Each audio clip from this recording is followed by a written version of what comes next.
በፊት ቻው ብያችሁ ቻው ተባብለን እንድንሄድ ነው። ያው ትናንት ወዲያ እናት አባትሽ ቤት በልቻለሁ ጠጥቻለሁ እና ብችል እነሱንም ተሰናብቼ ብሄድ በጣም ደስ ይለኝ ነበር። ለእኔ ብዙ ነገር አድርገውልኛል።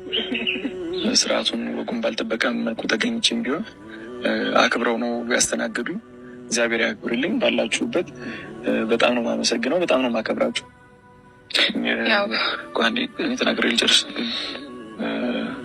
ስርዓትሽ እና እዚህ ጋር ያለውን ነገር እናንተ ጋር አውርቼ ነገ የምንገናኝ ሰዎች ነን።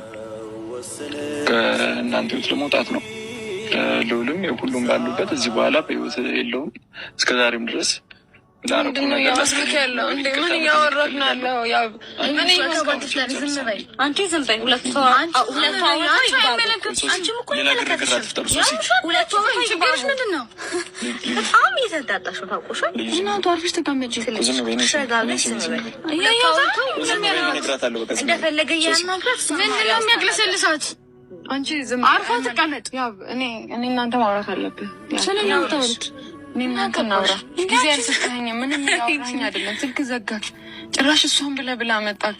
ያው አሁን እኔ እናንተ ማውራት አለብን። አታፍሪም እንዴ? ግን አንቺ ዝም በይ። አንቺ ዝም በይ።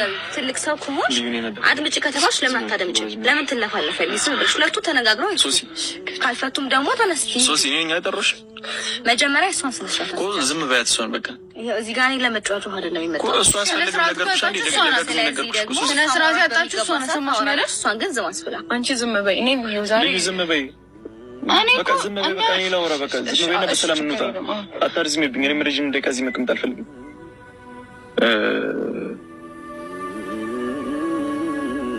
በቃ አሁን እዛ ላይ እንደዚህ ነው እንደዛ ነው ምናምን እዚህ ጋር እንደዚህ ነበር ምናምን ለመባባል አይደለም የጠራኋችሁ።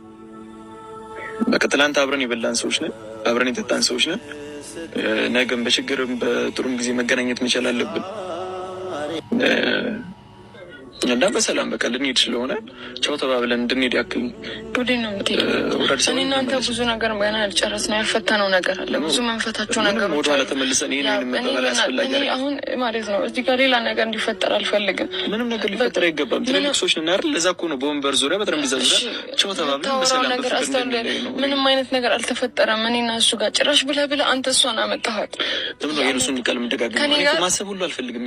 በቃ ረስቼዋለሁ። እዛ ጋር የተፈጠረውን ነገር ሁሉ እንዳልተፈጠረ ነው ያዝነው እንጂ ቀልድ አይደለም። ሁሉም ነገር ቀልድ አይደለም። አንተ ጋር ስለኔ ነው የምትነግሪኝ እኮ እሷን በዚህ ፍጥነት እሷን ለመጥራት ምንድን ነው ያነሳሳት? አልገባኝም። እሷ የጎዳኋት ሴት ነች። በጣም የጎዳኋት ያስቀየምኳት ያስለቀስኳት ሴት ነች እኮ። ሰምቶ ዝም አለ ጆሮዬ፣ አይቶ ዝም አለ የዓይኔ፣ ሆድ ከታገሰስ ከቻለ ትዕግስትን ያህል ምን አለ? ሰው በወደደው ይገድፋል፣ ሰው ባፈቀረው ይከንፋል።